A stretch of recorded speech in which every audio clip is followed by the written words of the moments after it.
എനിക്ക് വയ്യ, കുത്തി കുത്തി എന്റെ സ്ക്രീൻ പൊളിച്ചു. ടിങ്കു വരുന്നു. ഓ, തീരെ ചാർജ് ഇല്ലല്ലോ എന്റെ ഫോണില്. ഇന്നത്തെ ബിഗ് ബോസ് എപ്പിസോഡ് കാണാനും പറ്റിയില്ല. പുതിയ ഫോൺ മേടിക്കണം എന്ന് കുറെ നാളായി ആഗ്രഹിക്കുന്നു.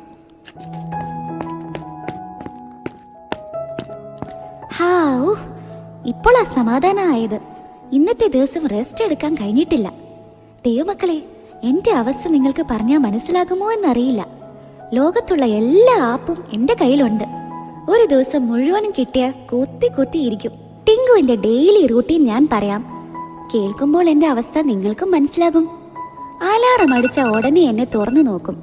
തലേ ദിവസം ഉറങ്ങിയ ഗ്യാപ്പിൽ എന്തൊക്കെയാ സംഭവിച്ചതെന്ന് നോക്കാൻ വേണ്ടി അതിൽ കുത്തിപ്പിടിച്ച് കുറെ നേരം ഇരിക്കും.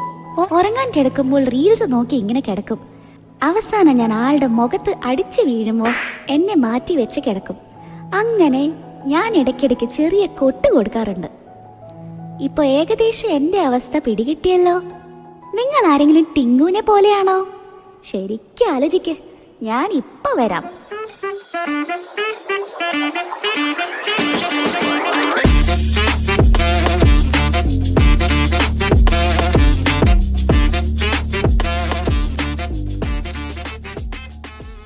മൊബൈൽ ഫോൺ ചാർജിലിട്ടിട്ട് ടിങ്കു ഒട്ടും ക്ഷമയില്ലാതെ അങ്ങോട്ടും ഇങ്ങോട്ടും നടക്കുന്നു.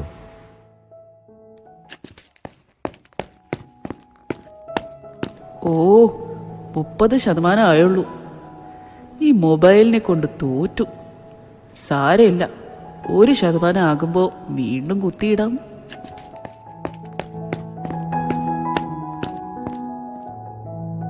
അങ്ങനെ ഫോൺ എടുത്തുകൊണ്ട് ടിങ്കു അടുത്ത എപ്പിസോഡ് കാണാൻ പോയി. ആ സമയം അവിടെ ഒരാഴ്ചയായി പൊടി പിടിച്ചിരുന്ന ബൈബിൾ വരുന്നു.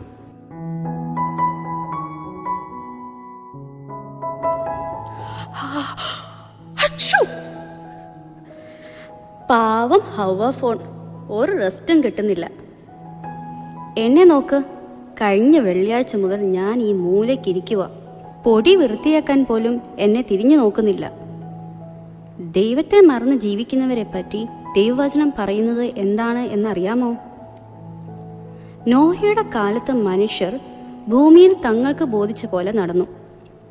ഉൽപ്പത്തി 6:3 പറയുന്നു, അപ്പോൾ യഹോവ മനുഷ്യനിൽ എൻ്റെ ആത്മാവ് സദാകാലവും വാദിച്ചു കൊണ്ടിരിക്കില്ല.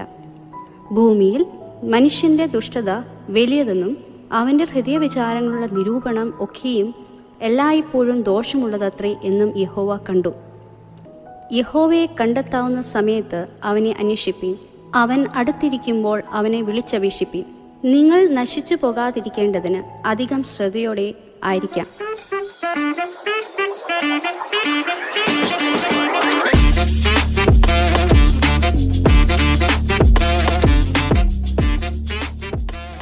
ഞാനൊരു ദൈവസൃഷ്ടിയല്ല, ഒരു മനുഷ്യനിർമ്മിത യന്ത്രമാണെങ്കിലും എനിക്കറിയാം ദൈവത്തിന്റെ വലുപ്പം.